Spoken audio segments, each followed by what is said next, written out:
Hi guys, I am back with part 2 as I have promised that I will come back with part 2. So we are continuing after the podcast. Yeah, after me going to the podcast, that is where we are going to continue. So I've decided to just break the silence, to just go and talk about my story, talk about what had happened to me, hoping or believing that it had also happened to other people. So I just wanted other people to break the silence as well, like to relate to my story. I know that a lot of people had gone through what I've gone through. So I went to the podcast believing that someone will hear my story and it will touch them, or it will also make them to break the silence, because believe me, perpetrators are walking free. Perpetrators, they also do what they have done to us, to other people. So not breaking the silence, it just makes them want to continue, if you know what I mean. So I went to the podcast. I went to OMI's podcast. Yeah, OMI, it's in Johannesburg. Yes. I went there and then I shared my story. So I'm based in Pumalanga. I am staying in Pumalanga. So I went to Johannesburg, but I've stayed for 3 years in Johannesburg. I've stayed for 3 years in Johannesburg. So for me to decide that I want to break the silence, I just knew that no one will be by my side. I just knew that. I just knew it that no one will be by my side. So people will talk, even like especially my family, they will talk, like they'll be like, why are you doing that? Why, like, how do you want other people to see us? They'll be like, they will talk. So I actually decided to relocate to a Johannesburg, and then I went to Miss podcast, and then after that I just stayed in Johannesburg. Yeah, I've stayed for 3 years. So after everything, like after the episode had came out, I I don't know. I don't know who my family have heard from. I just don't know. But I remember my uncle. My uncle called me. My uncle, the one that I've said was staying in Johannesburg, the one who knew nothing about this whole thing. Yeah, he just called me. He phoned me. I don't know who had showed him the episode. I don't know, but he contacted me, and he said a lot of things. He just said a lot of things. I remember it was on WhatsApp. Yeah, it was on WhatsApp. And then he was like to me, how could you do this to us as your family? How could you do this to us as your family? And how do you want people, like the community, to see us? And then I said, like, and then I answered him, I said, what are you talking about? So my uncle said to me, instead of you going publicly about this, you should have come to me and talked to me, and I would have made a plan for us as a family to sit down and talk about it. And I told him straight, you know what? I just told him that I do not have a family. First of all, I do not have a family, and I really don't believe in that. And I don't know who you are to question my decision, to tell me what to do with my life. So I just told him, like, straight away, you know what, this is my life and this is my truth, and I am just gonna do whatever I feel is right for myself. So he was like, but you know that I knew nothing about this. You should have at least told me. And then I told him, the last time my mom tried to call a meeting, and this and this and this and this was said, so I don't wanna, sit down with anyone to talk about anything. I'm okay. I am at peace where I am, and I am just gonna continue sharing my story. I am just gonna continue, and no one can ever stop me. No one can ever stop me. No one can ever tell me what to say and what I shouldn't say. So this is my life, and I am just gonna live it anyhow I want to, and I'm just gonna tell my story, and no one can ever stop me. So my uncle was like, okay, I understand what you went through, and yeah, I understand what you went through. So can we at least like have a meeting, just me, you, your mom, and the perpetrator? And I said, you know what, like it's fine, it's okay. We can have that meeting. It's fine. It's okay. It's all right. So I was in Joburg, and my uncle was in Limpopo by that time. Yeah, somewhere in Limpopo. He was working in Limpopo, and I was staying in Johannesburg. So my family is in Pumalanga. Um, I didn't really have time. I just agreed to my uncle that it's fine, but I didn't want to have any meeting with anyone. So I think my uncle realized that I don't want any meeting. So he just called me back and were like, okay, you know what? I know this had happened to you, and I don't want to involve a lot of people. I don't want. So I was like, okay, fine. If you don't want to involve, it's fine. It's okay. And then he was like to me, can I tell the person, like, can I tell the perpetrator, like, to call you? And I said, like, to call me about what? And then he was like, no, he wanna apologize and also. I said, like, no, it's fine, it's okay. If he wanna apologize, it's fine. Like, I could hear him out, you know. So what my uncle did, okay, I don't know. I really don't have any idea what they talked about or how they even talked about, because I remember like getting phone calls. Back then I had a network problem where I was staying. So the person who sexually violated me, I was trying to call me like through a phone call, so he couldn't so he wasn't able to reach me. And then boom, I saw a WhatsApp voice note. Yes, I saw a WhatsApp voice note. And then he said to me, hi, it's me. He said, hi, it's me. I said, "Oh, hi, it's you who?" But I could see the profile picture. I said, who are you? And then he replied back. He's like, okay, it's me. I was trying to call you, and I couldn't reach you. I think it's because of the signal. And I said, yeah, where I'm staying right now, I have a signal problem. So he was like, okay, so I've been sent by my brother. Okay, you've been sent by your brother. I was like, yeah, I've been sent by my brother to apologize to you. I was like, oh, wow. Also, you've been sent by your brother to apologize to me. And then he said, yes. And I said, like, okay, what is it that you are apologizing for? And why did your brother send you to me to apologize? It was like, I don't know. Yo, guys, I'm not laughing. It was like, I don't know why he said I must apologize to you. And then I said, go back to him and ask him, why are you apologizing to me if you don't have any idea why you're apologizing? Because even myself, I cannot forgive you if there's something that you haven't done to me. What am I even forgiving you for? So I think after 30 minutes or so, and then he came back to me.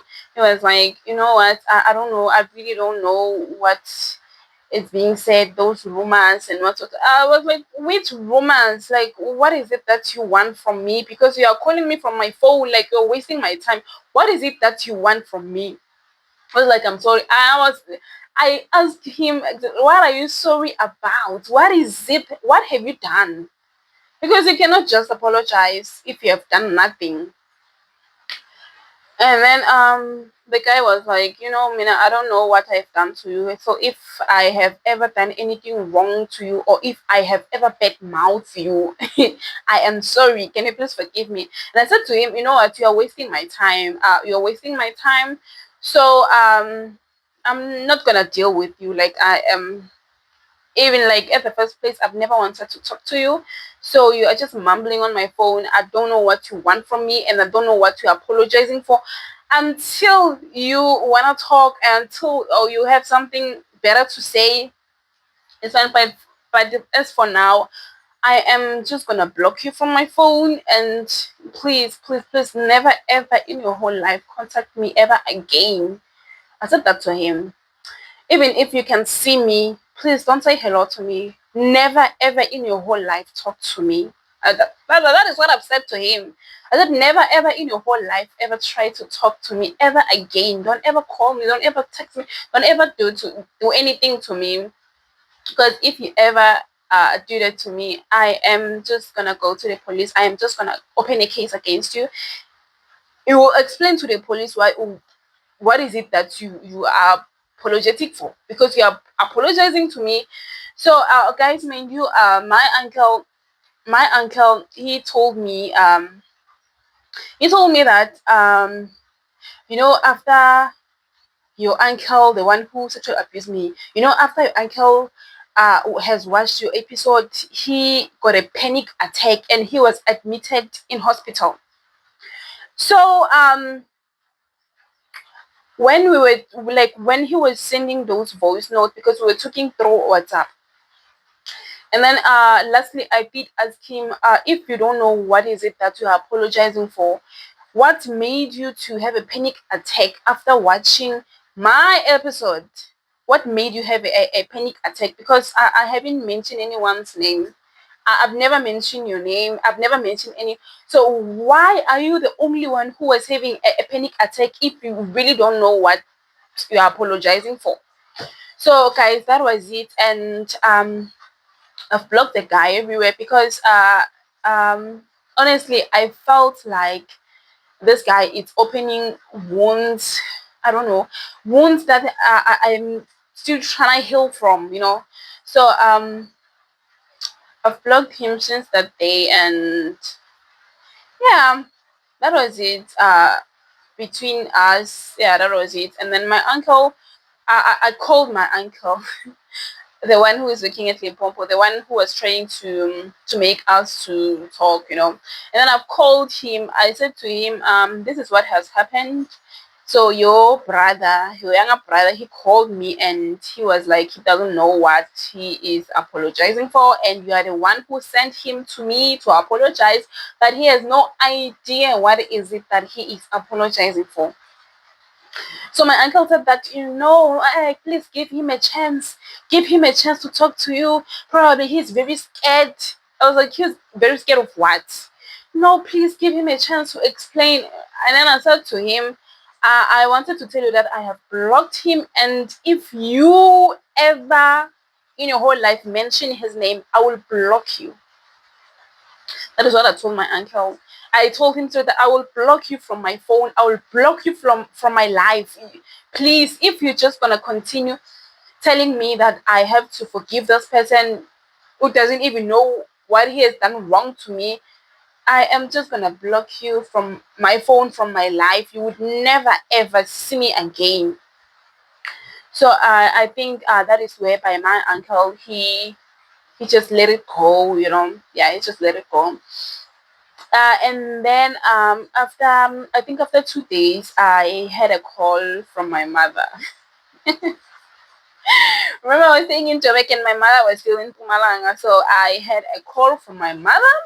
So because of the network, of the signal connection and thing, because of it, I could see, like, okay, I could see missed call from my mom. Like, I wasn't talking to my mom. I wasn't talking to her at all. I think maybe it was probably maybe 4 or 5 months, 4 or 5 months, somewhere there, since we last spoke. Yeah. So I could see, like, missed call, but okay. So I've tried to call her, and calling her. So my mom was like, I've been trying to call you since morning. And I was like, okay, you've been trying to call me. Okay, sharp. What is it? I was surprised. Like, I was very shocked. Like, okay, you can see those person, like, when someone wants to tell you something very important, miss call, miss call, miss call. So she was like, I want to apologize for everything that I have done to you. I was like, okay. I was shocked. It was like, she was like, I just want to apologize for everything that I have done to you, every wrong thing that I have done to you. Just know that I've never meant for it to happen. Can you please like find it in your heart to forgive me? And I was like, I have forgiven you a long time ago. I've just forgiven you, even though you've never apologized. Like I've learned to forgive people without even them, apologizing. So I have forgiven you a very long time ago. And she was like, no, thank you very much for forgiving me. I really appreciate that. I was like, okay, it's fine, it's okay. It's not a big deal. I have forgiven you, but thank you so much for calling, and thank you so much for even considering to ask for forgiveness. I've never really thought you knew what you have done to me was wrong. So yeah, so that is what had happened. And my dad is not a social media person. I don't know if he had ever seen. My dad is not a social media person, but I don't think he doesn't know about the podcast thing. I don't, because my dad is also not a very he's not a very social person. Like it's not someone who would like ask you things like that. My dad is like this. So I'm really not sure. We've never talked about it. Like we've never talked about it. So guys, I wanna say that before me going to the podcast, on my WhatsApp, on my WhatsApp, like I did post just like a WhatsApp status, yeah, WhatsApp status, and then I post that I want to break the silence and whatnot. So in one of my contact lists, I had this pastor, guys, like a whole pastor, like I'm talking a pastor. I won't mention his name. I won't mention even the church that he goes to. So the pastor was like, what's really about the breaking? What's really about? What do you want to break the silence? What's really happening? Why do you want to break the silence? What is it about? And then I told him that I am going to this certain podcast to break the silence.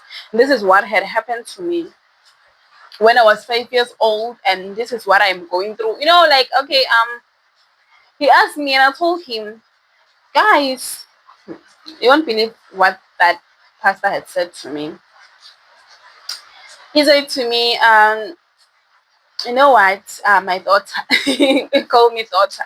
You know what, daughter, I don't think it's a good idea for you to go to a big platform to expose yourself. And I was like, exposing myself? What do you mean by exposing myself? He was like, you know what happened? It's a disgrace. It's not something that you want you want social media people to know. He said to me, social media people are very cruel, and they're just gonna bash you. And I was like, you know what? I am not going to social media people. I am just going to share my own story. I am just going to share my own truth, what had happened to me, so that people who had also gone through what I have gone through, so that they could find healing in my own story. Because sometimes you feel like you are alone. Sometimes people, they feel like, no, this had happened to me. I am the only person this had happened to. So I want people to relate, and I want people to also to break the silence. That is the aim. That is why I'm going there. And then he was like to me, you're just gonna regret it. I was like, gonna regret what? And then he said to me, once you have kids, and then your kids at school, they're gonna be bullied. They're gonna be told that your mom was sexually abused, and he just said a lot, guys. This pastor, he just said a lot. He said a lot. Trying to discourage me not to break the silence. And mind you, guys, this certain pastor uh does have girls, kids. Yeah, he does have girls kids. So I actually asked myself, what's really gonna happen if this happens to one of her daughter. So guys, I am sharing this with you because I want you to know that a lot of people will discourage you without even considering how you're feeling, without even considering your feelings. So people will always like have opinions, people will tell you not to do it, not to say that, not to. People are like that. So I am saying this because I know that a lot of people want to speak out. A lot of people want help. A lot of people want to break the silence, but you are scared that what are my neighbors going to say? What are my friends going to say? What is my family going to say? One thing that I can tell you, you are the one who had been sexually abused, not them. You are the one who is going through this pain like every day, every single day when you wake up and you remember that I have once been abused. The pain, it lies within yourself, not to anyone else. So my advice would be, if you are ready, because you need to be ready.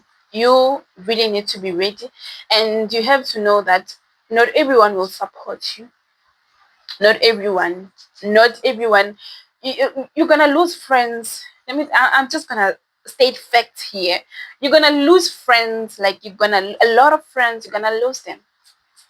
And then you're gonna lose family members. There will be people who would not want to associate themselves with you, because they will believe that you what is it they believe that you're someone that is bad. You are tarnishing people's reputations. It will be like that, and like your family will be against you, your friends, and because you would think that after breaking the silence I would get like support, but it won't be like that.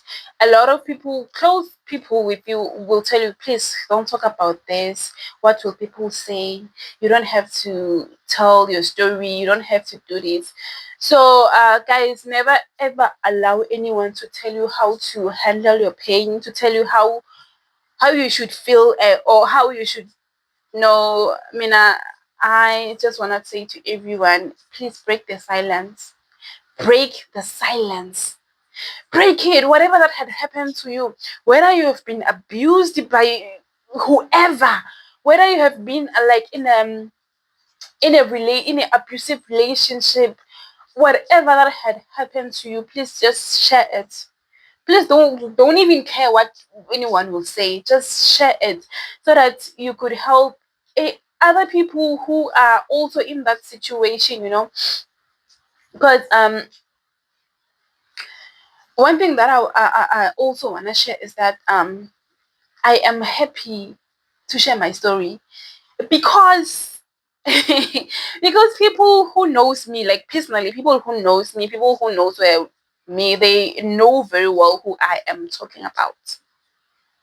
They know very well who I'm talking about, guys. And not everyone is bad out there. Not everyone is bad. Yes, there are bad people, especially on social media. There are bad people. So that's why you have to share your story when you are ready, so that whatever people that are saying, it won't affect you that much. Yeah. As I've said that sharing the story, it makes you it heals you, and even the person who did that to you, like the perpetrator, because a lot of people who knows me personally, they do know who I'm talking about, and I am very happy about that. And yeah, guys,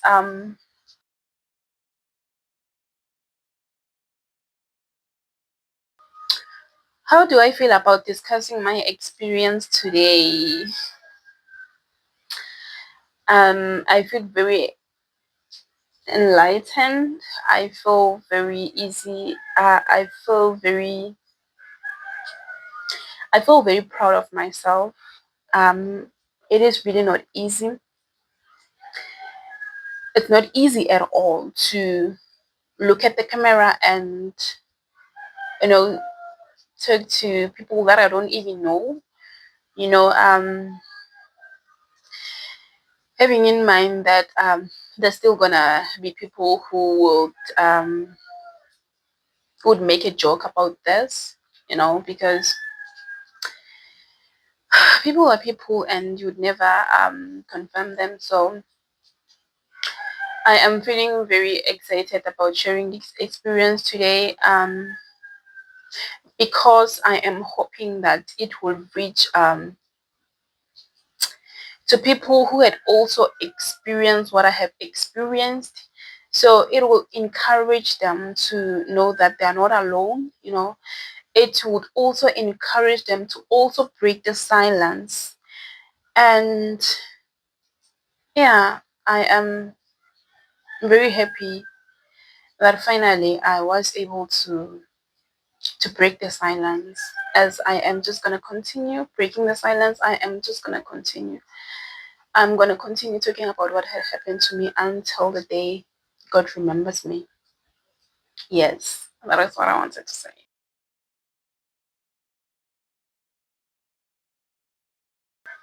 How did this experience affected me emotionally?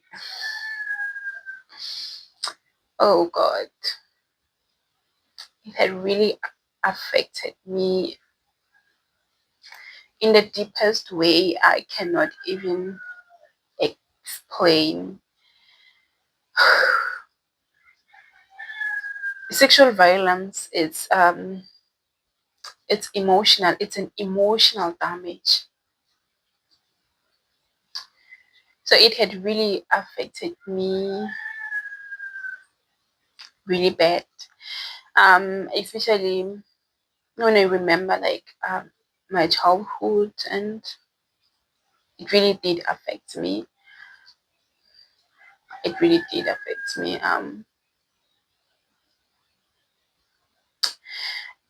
Oh God.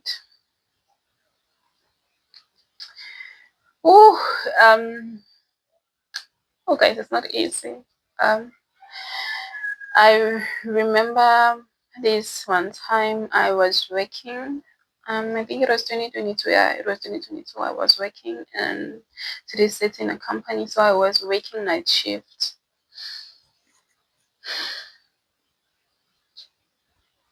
I was working night shift, and then you know, guys, with sexual violation, it's not easy. I don't wanna lie. It doesn't matter if it had happened 30 years ago, but there'll be days whereby you don't even want to wake up from the bed. There'll be days whereby you would feel like it happened yesterday. So guys, I was at work working a night shift. I was working a night shift and I just felt this pain. No, it was like my heart was ripped apart. Guys, I started crying. I couldn't even hold myself. You know, I've cried like you know, when someone had received the news, you know, that your loved one had passed away. That is how I was crying, you know. I just went straight to my supervisor and I told him like, can I please get a break? I'm not feeling okay, like I'm not well. He was like, what's wrong? I said, nothing is wrong. Can I please just take a break? Whew, and then I went to the kitchen. I was trying to get some water. No guys, I just sat down and I broke down. I cried nearly 30 minutes. I was crying. I've cried. I've cried and I just felt like it happened yesterday. You know, the pain, it was very deep, and I'm just trying to explain how sexual violation it does, like emotionally, you know. So I've cried, and then after some time, I felt better, and I just went back to work. But I really had struggled emotionally. It was not then only. So sometimes I would wake up in the morning and I would remember, it will just cross my mind that, someone had forced himself to me, young as I was. He had forced himself to me, and guys, it's not easy. It's not easy at all, and I wouldn't wanna. I wouldn't wanna wake up, so I would be in bed like the whole day, like sobbing, and um, it wasn't really easy for me. Even now, guys, with sexual violation, guys, we never heal. So I don't want. I just hate it when someone says, "No, you mustn't cry about it," guys. I'm just gonna be honest. We are going to cry about this until we die, because this pain, it really doesn't go away. It doesn't matter how old you are, what age you are in. So once it crosses your mind, that once you remember that this had happened to me, guys, this is the worst feeling ever. That is the worst feeling ever. So emotionally, it has drained me a lot, and it still does happen even now, guys. You see me here sitting here and then telling you, hey, guys, I'm not strong. Guys, I'm not strong. I am just like, I have accepted the pain, like I've accepted everything, some of the things it happens are in our lives for a reason, it happens for a reason. It happens because there are a lot of people that had to look to us and be like, if this person had made it, it means that I'll be fine. If this person is fine, it means that I'll also be fine. Yeah, it's not an easy journey. I believe it's not an easy journey to everyone, especially I think it's worse if you have no support to anyone. Like if you have no support, if you have no one to talk to, if you had if you have no one to comfort you, because there are times whereby you feel like someone could just hug you, someone could just tell you that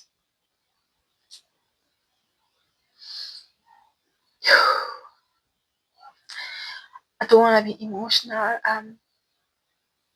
I don't want to be emotional, but guys, as I've said, it's really hard when you do not have any support from anyone. It's really hard, but God is faithful, and He does allow things to happen to us for a reason.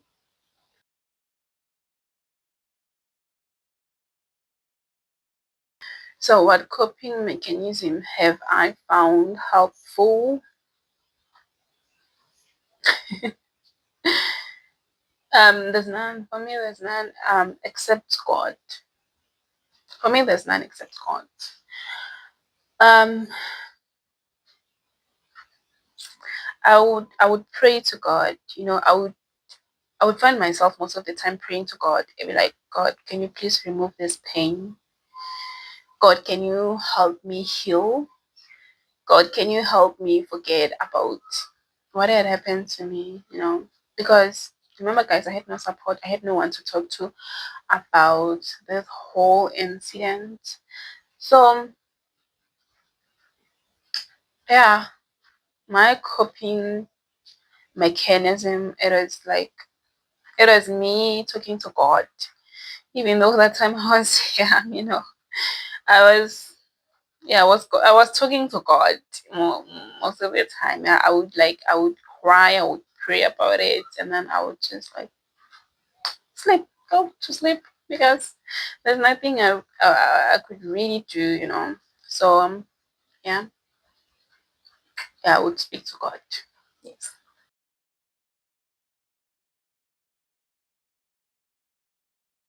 How can others support survivors like me? um, guys, how can you support us?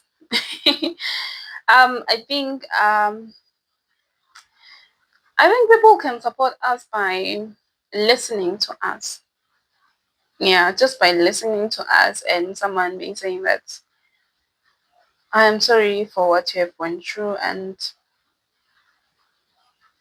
yeah, I think that is the only thing. The only thing that you could do is just support us, support, and you know, I I like it when people ask questions. I hate it when I hate it when other people they are trying not to talk about it. Yes, it is sensitive. I know it is sensitive, but for me, I believe people should talk about it. Like people should ask about it. Like for example, ask me, how do you feel that you have once been sexually violated? I would be happy to answer that. I would tell you exactly how I feel. So guys, you can support us by asking questions.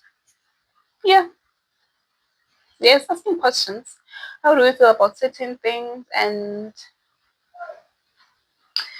I know even like in relationships, I know there are people who are dating. I know that people who are dating people who had gone through sexual violations, and it's very difficult for them because guys,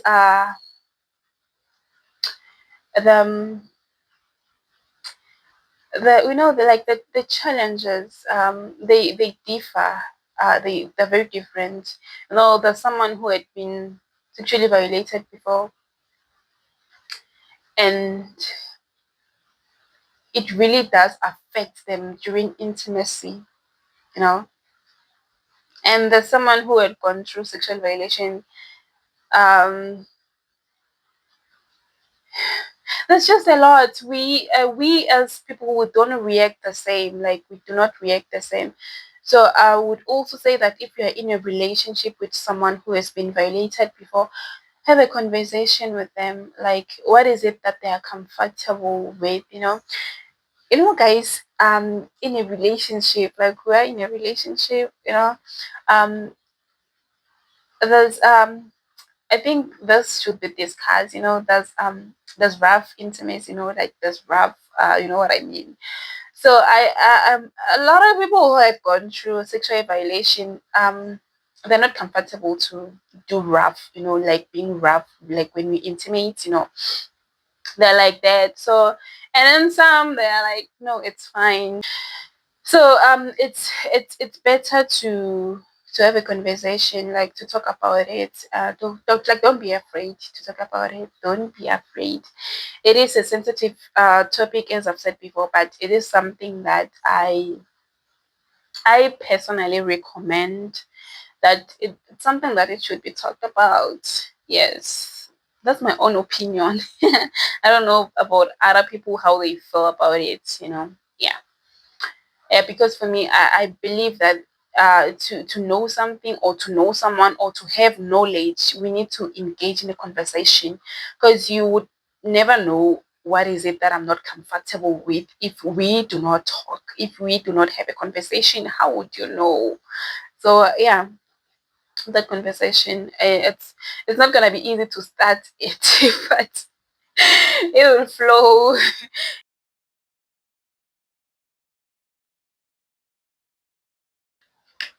What made it difficult for me to break the silence? Yeah. What really made it difficult for me to break the silence is because I was depending on my family. Yes. I was depending on my family, and I just knew that me breaking the silence, it will be like going against them. You know, they won't take it lightly. yeah, they won't take it lightly. They would definitely think that I want to destroy the family, they'll be like, no, no, no, no, you're on your own. Like, you're on your own. Why would you want to go public to say something like that? So I knew that to them it will be like a betrayal, you know. So I just waited until I was independent because, for me, breaking the silence, I just went and stay somewhere. Was able to pay rent for myself. I was able to feed myself. So yeah, I would say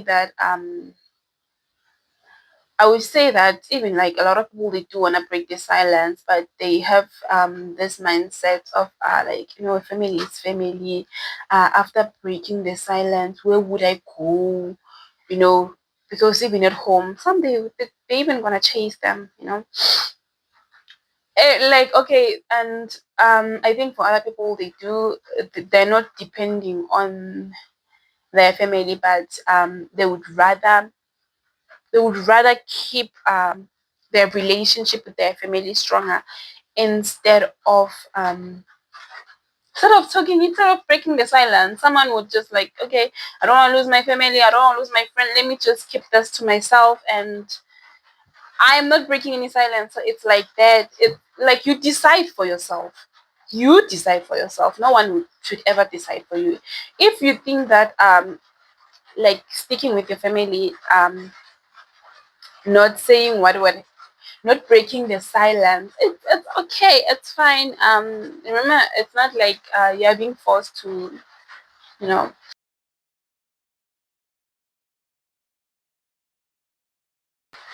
in this whole experience. Do I feel like my both my parents had protected me? A big no. A big no. A big no. Both my parents, they never protected me, and they just never played the role of being parents.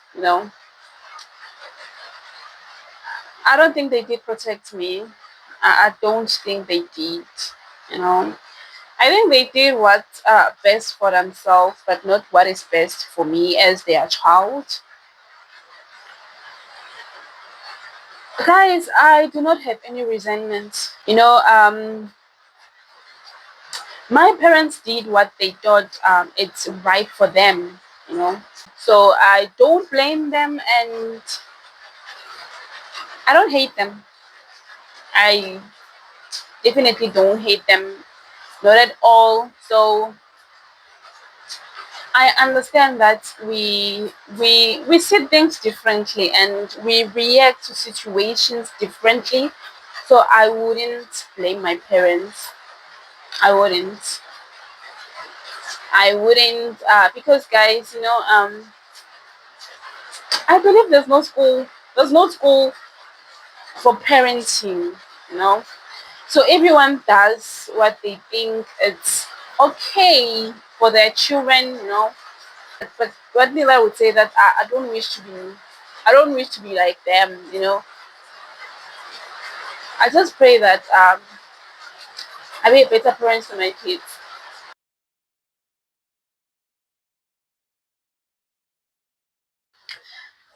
So, guys, I wanna talk about therapy. I wanna talk about therapy. No, like counseling. You know, I wanna talk about that. So, after the podcast, even before the podcast, like my dad has once suggested that I see someone whom I will talk to, and at that time I felt like it wasn't gonna do any difference for me, so I just refused. So after the podcast, Owami did suggest that I see someone, I talk to someone. So I was like, okay, but deep down, like I don't know, we are different. As people were different, I really don't believe in that. You know, um, honestly, I do believe in those, but let's take maybe then maybe I've lost someone, maybe I've lost someone that I love, I would go to a therapist, I would go seek for counseling if I'm struggling from that, But sexual violation, guys. Sexual violation for me, that like this is my own opinion. So I just told myself, let me just stop being difficult. Let me just try this thing. So I've tried it like online. I went to this I won't mention the name. I went and then I did like a register, So I got an appointment. My appointment it was on Tuesday, yeah, on Tuesday at 10 o'clock a.m. So she did call me and she asked me how am I feeling, and I told her I'm fine, I'm okay. And then she asked me, okay, what do you feel about what had happened to you? What? So guys, I felt like I could just hang up, I felt like I could just hang up. So for me, and then she was like, no, let's set another date, maybe next week, so we could just continue with our session. I'm like, mm, no, I will. Let me think about it, and if I want to, then I will contact you. She was like, okay, it's fine. I feel like call, guys. No, it really wasn't for me. It really wasn't for me. Guys, for me to talk up to someone that has never went through what I went through, it doesn't make sense for me. I don't know for other people. For me, it really doesn't make sense because remember, guys, number one, okay, she might be trained for this. She might be went to school for this. But as for me, no, guys. Even if you can have a PhD in counseling people, but not for me. As long as you have never went through sexual violation, there's nothing you could talk to me about. Like there's really nothing you could talk to me about because you cannot relate to the pain that I'm feeling.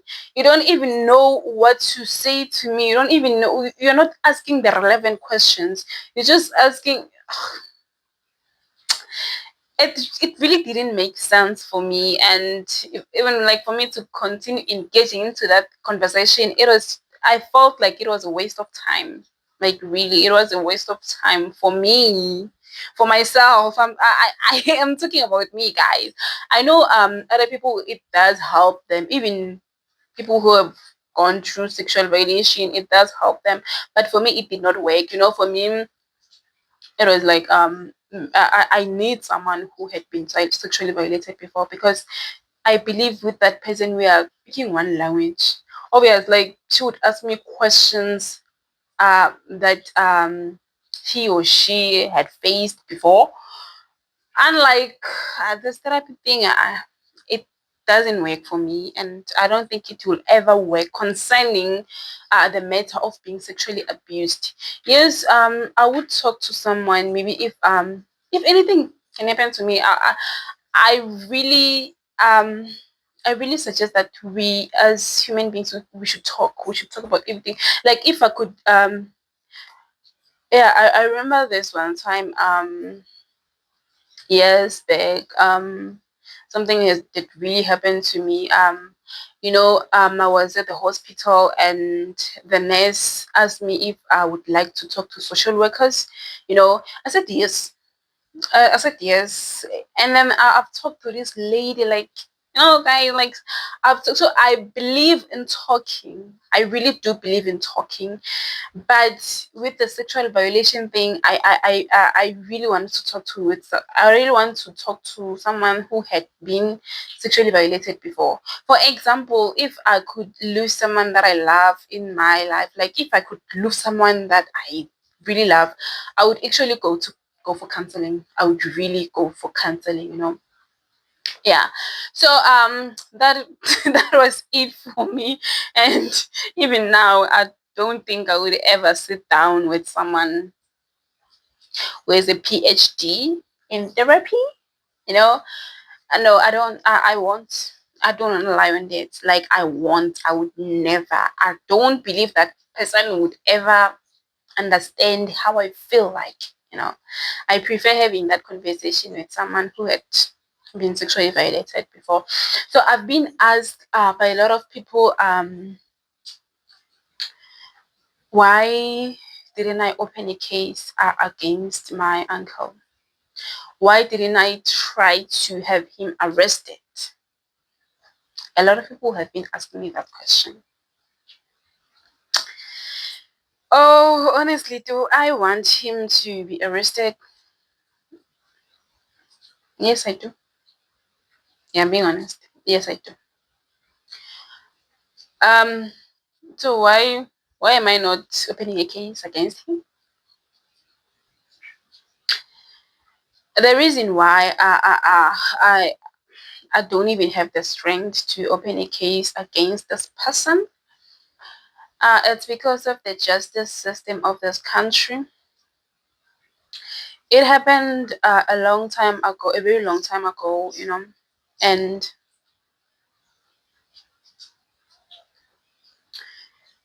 me being in court and being questioned, or like, oh, it's obvious that he won't agree, like he won't admit that he honestly sexually abused me. That is one thing that I know for sure. He won't admit. So, guys, the process is really draining and frustrating. And another thing, this person has sexually violated me, and if I open a case against him, and then okay, let's take, yeah, he goes to prison. Could be a matter of him going to prison for 2 years and come back. So one thing that I ask myself is, okay, after being released from prison, will it ever erase the fact that he sexually abused me? 100% no. 1,000% no. Even if this person could go to jail for 100 years, it will never ever erase the fact that he abused me. And I would die, like I am going to die with that pain, even if he could be arrested. So for me, it really doesn't make sense. Yeah, especially the process of going to the court and be like, another thing, my mom might also be arrested. Yes, she might also be arrested, and I don't know, because my mom does admit that okay, my uncle did this to me, and you'll never know when it gets to court. She might be like, no, he didn't do it to her. It's just a lot. Like it's just a lot. And guys, I don't wanna hold any grudges that against anyone. I just wanna live my life. I just wanna be me. I just, if you know what I mean, I just wanna be myself. I just wanna live my life. Yes, it is very painful what he had done to me. But I honestly pray that one day I would find it in my heart to really like forgive him. People can be arrested and go even serve that 15 years, and after 15 years they come back. I know people will assume that no, this person had been punished for what he had done. Yes, he had been punished for what he had done, but did that raise the fact that he had abused me? No. Even after 15 years, even after 20 years, I'd be still feeling the pain. If nothing will ever erase that I have been once sexually abused by him. Even if the guy can die, even if he can die, still it won't erase the fact that he had sexually abused me. So I really don't see the need to open a case, and Yeah. Anyway, guys, thank you so much for watching. Thank you so much. I really appreciate it. Please like, subscribe, and please share. Please do share this video with anyone that you know. Even please just share it with everybody, because nowadays you'll never know. Yeah, people, they don't talk about such things, and just share it with anyone. Yeah, thank you so much for watching once again, and stay blessed.